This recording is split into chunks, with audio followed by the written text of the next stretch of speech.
My name is Celeste Feta. I'm the Joan P. Brock Director of Education and the Assistant Deputy Director for Art and Education at VMFA.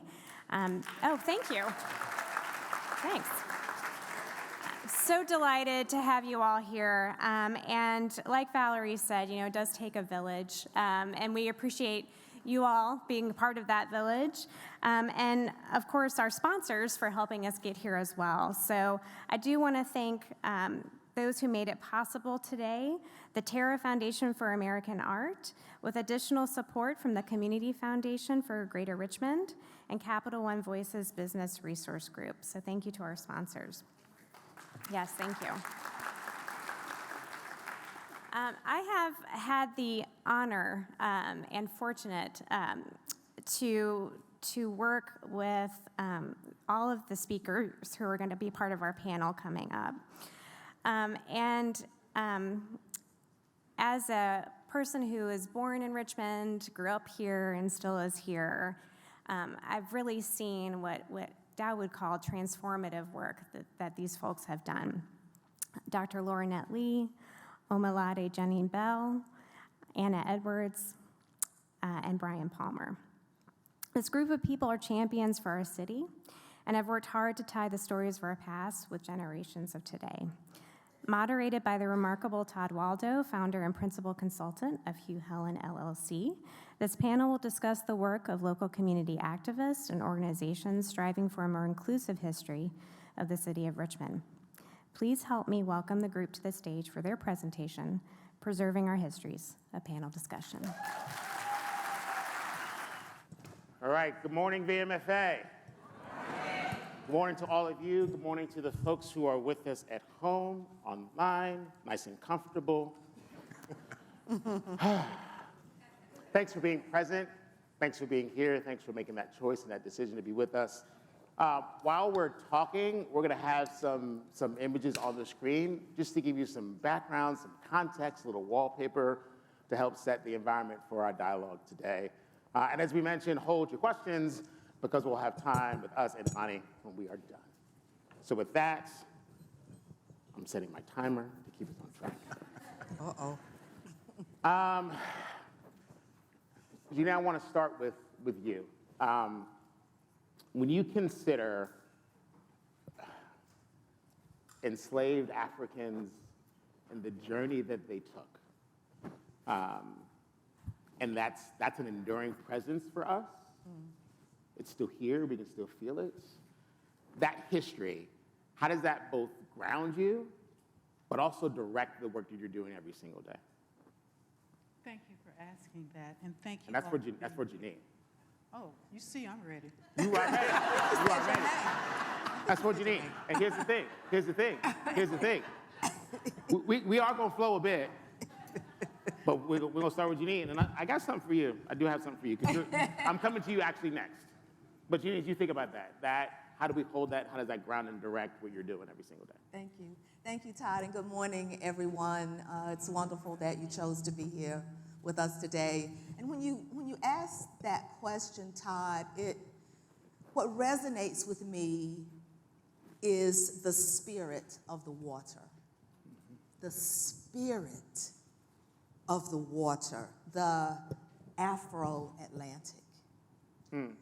The waterway of pre-Columbian Nubian explorers who brought civilization to nomadic people in Mesoamerica. The Afro-Atlantic that has been called the birth canal of African Americans as a result of the later forced migration, where it delivered more than 12 million African people to the United States, to the Caribbean, to South America. Scientists, they were priestesses, educators, writers, agriculturalists, designers, culture keepers, mothers, and fathers, and children. And beginning around 1680, thousands of Black feet emerged from cargo holds and stood at the Manchester Dock, which borders what became known as the James River. Now, dehumanized, disoriented, and determined. My ancestors, our ancestors, carved a trail where for a century, their energy melded with the dirt and the trees, the vines, and the air, leaving the indelible vibrational imprints that Dawood Bey has shared. My work at the Elegba Folklore Society invites people to realign with the clarity and knowing of their Africanness and the cultural affinities that drowned in the water, that the whip cut, that the rope choked. Among the Yoruba, Elegba is a road opener, a way maker, and the society opens a portal for reconnecting with the strength of identity, of history. Every other migrating group came here with their culture intact. So it is essential that we all know how we got to where we are, to know where we go next, since American education has been quite lax. My coming to Richmond then is not by happenstance, but by divine assignment. To participate here with my colleagues and with many of you in uncovering and unsharing evolutionary truths. The historical African presence permeates Richmond, unlabeled and mostly undetected. We're in every brick and many ongoing innovations, standing on the shoulders of our ancestors. Elegba Folklore Society's curated celebrations and stories, the heart beating through the drum and the praise of the dance, are cultural forms of resistance, of resilience, of empowerment, of joy, of affirmation and self-love. So I suggest that we make it a practice to honor an ancestor in recognition of the rich African diaspora they formed. And in so doing, we honor ourselves. Yeah. Thank you. Thank you.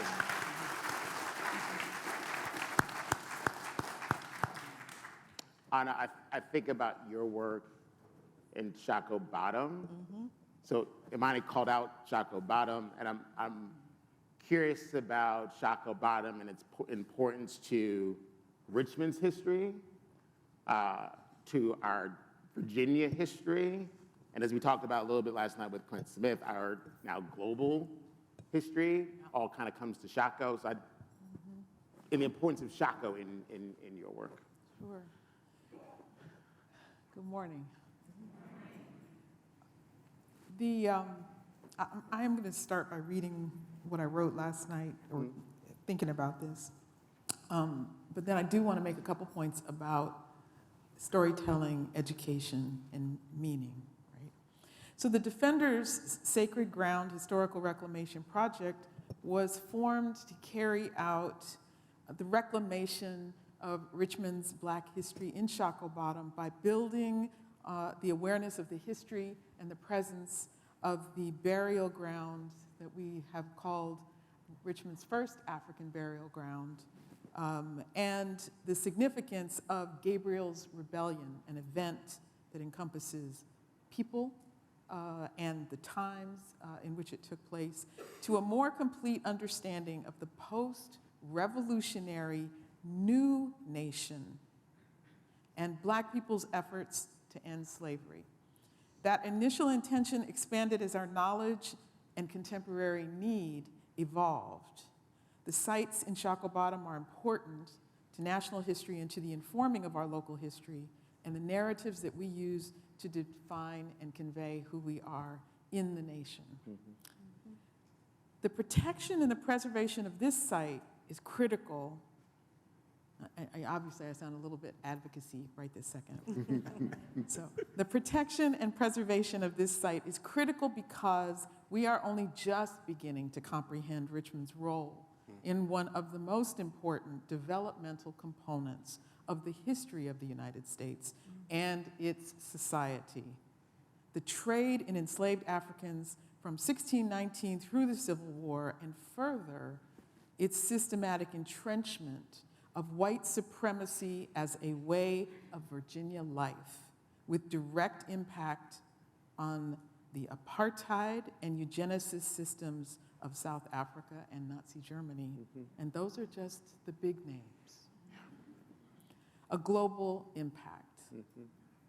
These burns to the flesh of a hyper-idealized US American psyche must be opened and cleansed if truth is to be understood and real progress is to be made.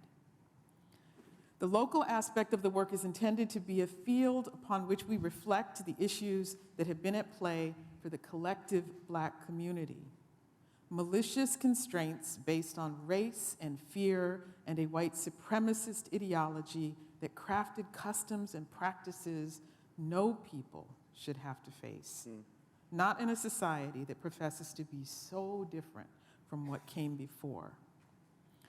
And so in that regard, in essence, our work has been a work of social justice, a work of preservation, and it came together in this idea that we were helping to change physically the public history landscape of the city of Richmond, so that when people walk here, they see that history too, right?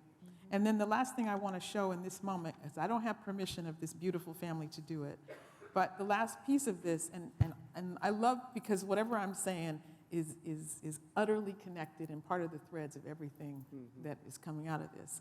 But this is probably the most important thing that's happened as a result of all of this work.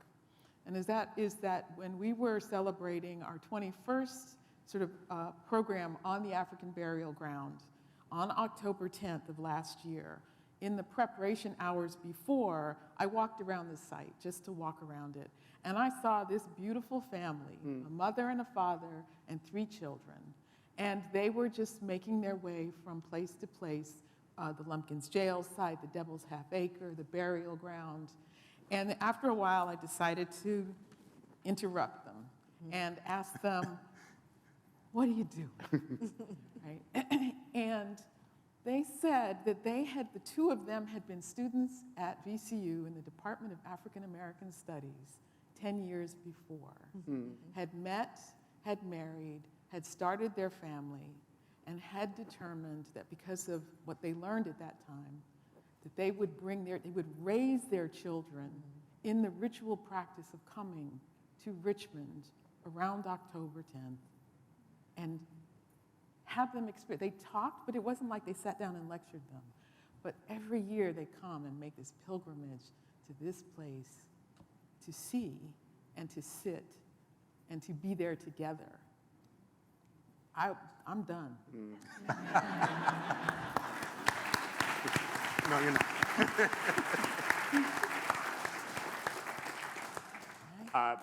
Brian, when I think about our families, so one of the beautiful things that we get to do is to honor our family members when they transition, when their time is done. We've got a lot of ceremony, a lot of practice around that.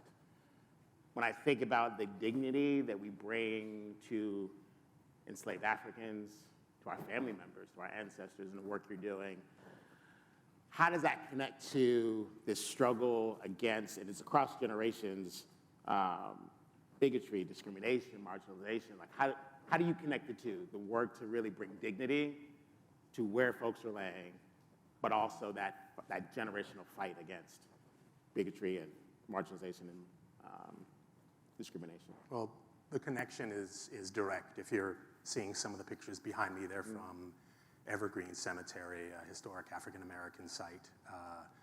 About 50,000 African-Americans buried there. It's in the process of being reclaimed. Dr. Perry said something this morning, this interesting dichotomy between the beautiful and the devastating. So this is not my picture. I love that picture, that's the river, but this is the grave of Susie V. Reed. This is the western section of the cemetery, which is very, very overgrown. So you can see Jim Crow's impact directly on this site. You can see Jim Crow's impact directly on some of the headstones like this for Judy Dabney, probably laid by the Wallace family, our dear Mammy. So the impact of Jim Crow, very clear at the cemeteries, damage, overgrowth, vandalism over the years. The cemetery is founded in 1891. So that's we know what Jim Crow did. It decimated, it damaged African-American individuals, institutions, but we don't talk so much about what Jim Crow also did, which was to hoard resources. So the white community, white elites, hoarding public resources, tax dollars paid by African Americans, white Americans, Virginians, indigenous folks, going to Confederate cemeteries for one thing, and monuments. Those Confederate cemeteries right next door to Evergreen being subsidized up until around 2021. So for more than a century, the cemeteries of Confederates, white folks, were getting our taxpayer dollars. And the cemeteries of people that they fought to enslave were not. So that's one side of things. But when you stop, you visit these sites, and you look at the headstones, you see the flip side of Jim Crow. You see the resistance, the resilience, and the achievement of the African American community. But you have to stop. You have to be able to see through the tragedy and look at the stones. So you'll see not just people's names, but the names of their organizations, the Elks, House of Ruth, the Oddfellows, Knights of Pythias. You'll see the names of churches, Moore Street, Cedar Street, Six Mount Zion. That's the community. And that's what we, the Friends of East End, other organizations are trying to recover in these sites, which are both sacred grounds and also outdoor archives of the African American experience and the American experience. So I always say that each one of those stones that we find is a text in this still kind of hidden history. And every one we find is a victory. So that's why we're there. That's how it connects. But what matters is being able to see the love that was inscribed into those stones. Yeah. Good.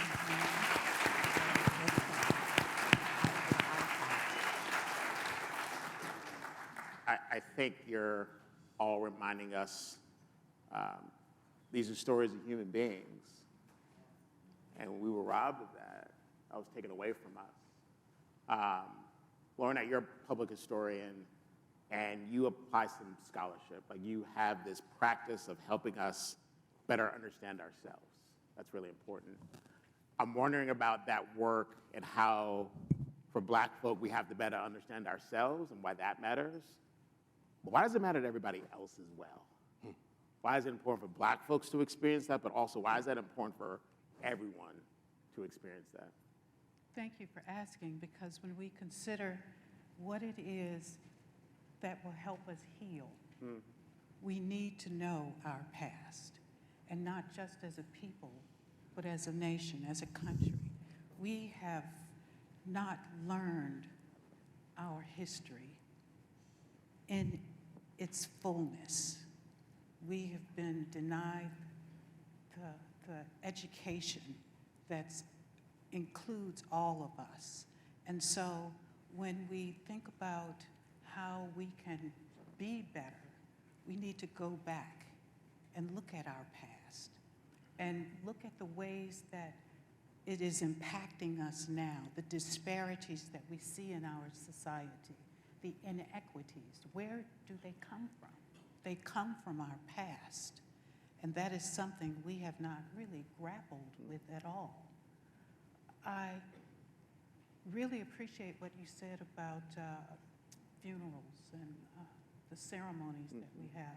I was at the University of Richmond earlier this week. We had a memorial service for the enslaved people who worked the land even prior to the institution. And one of the descendants, who was very involved in genealogy, sang Deep River. That was a song that many people first heard largely in the public space from the Fisk Singers. They carried on a tradition that had been in the culture of enslaved people. And we know that that river, as you have mentioned, holds a lot of pain, but also sustenance.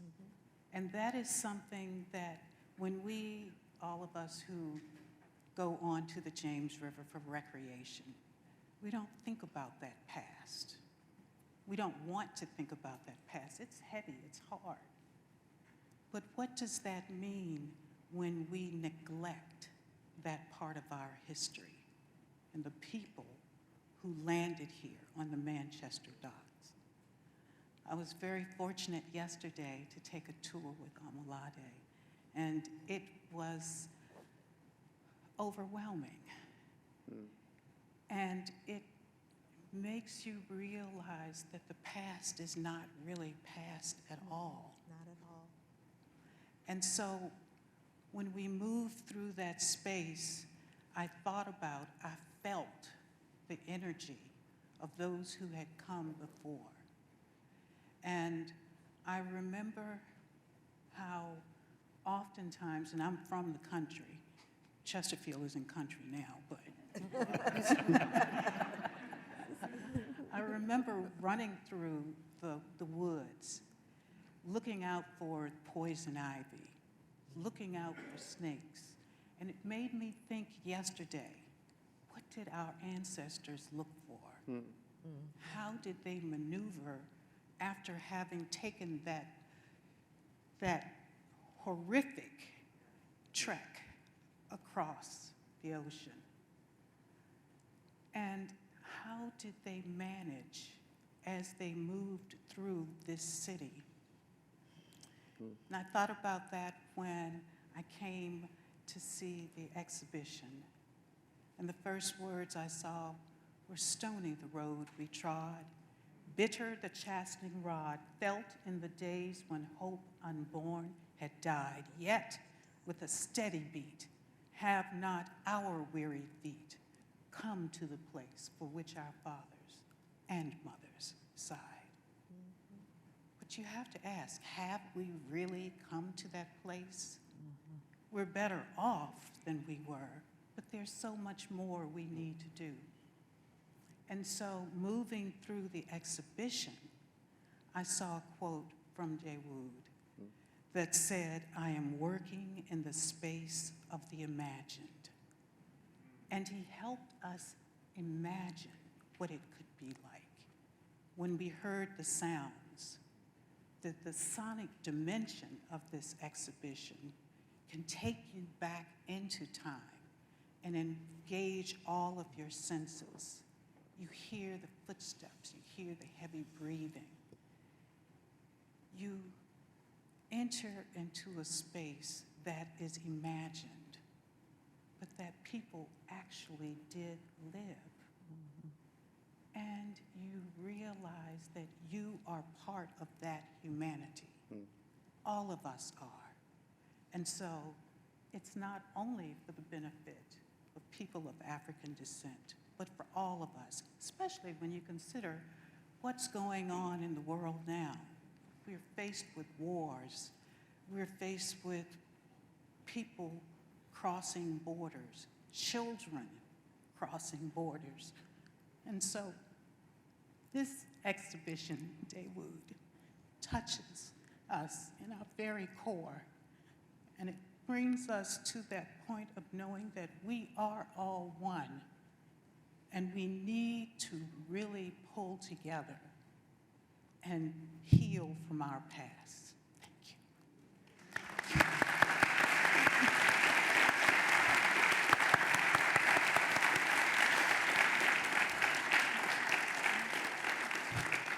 Thank you. I'm remembering Clint's words was last night about how high the stakes are. So the opportunity for healing for us individually, us collectively, by having a proper experience, a full experience with our history, with the truth. That truth can bring healing to us. but that means looking at this very differently. Those are really big stakes for some people. The James River, right? As a place of recreation, of fun. I hang out at the river, I like it, right?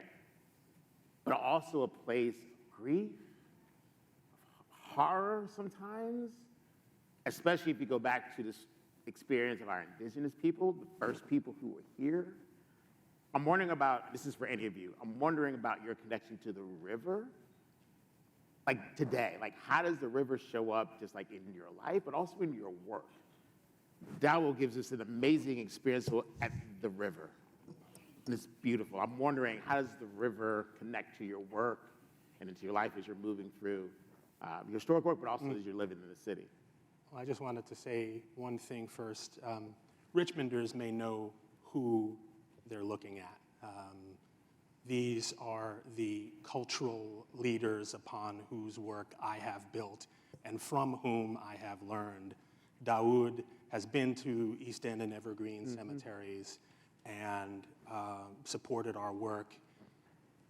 This is our community. This is our foundation. This is how it starts. The James River, my great-grandparents, Matt and Julia Fox, probably had quite a bit to do on that. They were enslaved, but their river was the York River. So in between the James and the York, you have this land that from before the 17th century, as the historians can tell us, was contested. Indigenous folks, African-American folks, and then the settlers coming in. The York in particular, I'm sorry to steer us away from the James, but the York was the river from which Julia Fox, my great-grandmother, crossed from Gloucester to York County to emancipate herself. One of the reasons that I came to Richmond a decade ago from New York was because I learned that my great-grandparents self-emancipated before the end of the Civil War. Self-emancipated along with 500,000 other folks. That's why I stayed. The cemeteries kept me here. So the rivers, that's how we transited, that's how we were enslaved, but they also kept us alive. Yeah. Yeah. Others of you, how does the James connect to? I mean, you all are there. You're there so often. Yes, it's a very thoughtful question. And my divine name, Omilade, is from the Yoruba cosmology. The Yoruba people are in parts of Nigeria, Benin, and Togo, and West Africa. And it means water is my crown. And so water and the river, and this particular one, is such a constant flow of energetic presence. You spoke about various ethnicities that had impacted the river. But it's also such a constant flow, again, of spirit. It is superficial, yet it's very deep. It is clear, while some places being muddy. It is ongoing. It is confident, and it is knowing about everything that surrounds it. It fuels the air and the land and the people. So how can we have any holistic existence without that water? And among the Yoruba as well, the Orisha or deity that presides over the river is Oshun or Ashun. And so she speaks about harmony now that water can offer us. The harmony, the beauty, the energy that brings favorable circumstances and that gives us the courage and the wherewithal to stand strong to watch those favorable circumstances come about. Yeah. So water is so meaningful. And particularly here in Virginia, this river, the York River, passage, open passage for our people. It's a place of reconcile. We've got a couple minutes before we get into your questions. Let me add.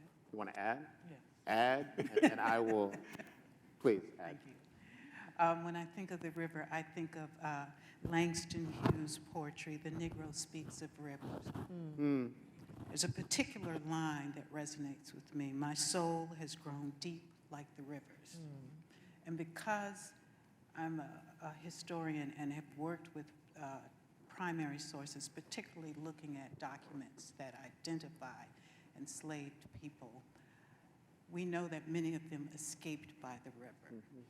We know that they were told by those who knew or had gone before, get to the river, because the dogs won't be able to smell your scent. And so for me, I think about that way it has saved people. I also think about all of those who came by the river or were transported by the river, the thousands of people. And I think about the ways that they made a life as best they could, not knowing what awaited them at the end of their journey. But still, that river was just flowing. And the tributaries throughout Virginia from the James River holds a history that we have not really ever looked into as deeply as we could, because we have distanced ourselves away from trauma. And this symposium gives us all an opportunity to think about the river in a much more nuanced way. Yeah. I think Dawood's work is an invitation to all of us. It's an invitation to truth. It's an invitation to more understanding. Part of the invitation is to build some empathy in us. But as a group, we talked about empathy being coupled with action. That if your heart feels something, you should do something with that. And we've got a whole day together, and I'm wondering from each of you, if folks start to feel something, even those of you who are watching at home, if they feel something, what's one thing that they could do? And it could be simple, it could be complex, but as they feel something, if a real change, a real conversion happens in them, I don't know, what's one thing you think people could do? No, that's not right, right? I know, it's one thing. Just pick, I know, one thing. I know it's not right. God, I'm trying to be profound, right? I would say, boy, I had so many things to say about the river. I know. I know. So I would say that, the best thing from this moment is that because you're here and because of what you're absorbing here, is that take the thing that lives with you because of your experience here today, and then go sit by the river and contemplate that. Take a walk in the woods somewhere and figure out how what you are taking away, how maybe it's giving you feelings that you don't know how to articulate, but that you go someplace, do something that connects what you are feeling today and begins to articulate it through what you already do, and then figure out how to amplify that. Yeah. And then go to sacredgroundproject.net.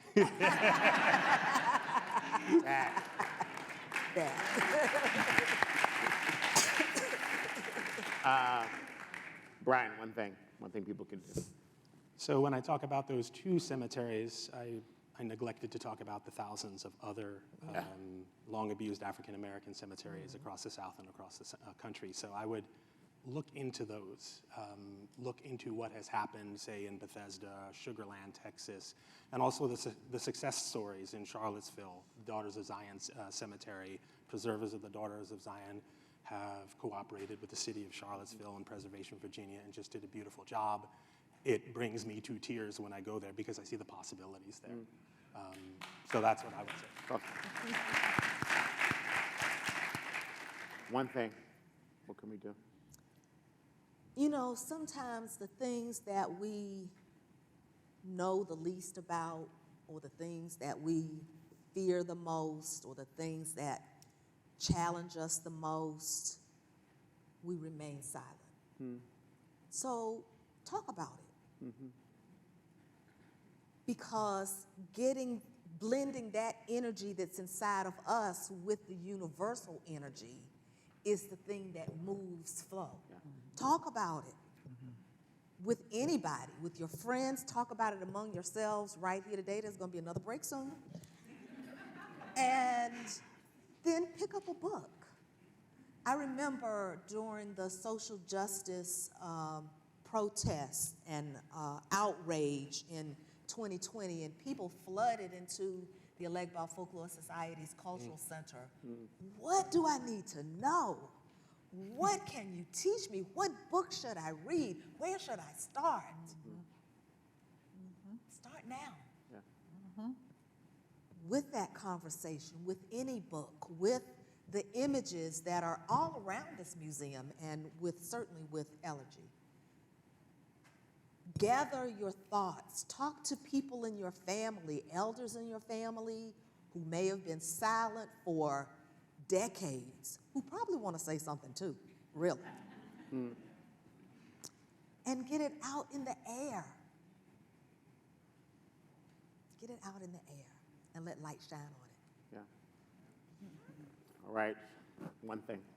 What can we do? I would say largely commit to humanity in whatever way fills your soul. And we're in a place, all of us are really, but here particularly in Richmond and Virginia, we're surrounded by history. Much of it is invisible, but talk with people, as you said, visit these sites, learn more than what you see, and really delve deep, not only in what you see and what you hear, but in the ways that you can connect the past and the present to transform the future. We need to be about transformative work and not become comfortably numb. I say.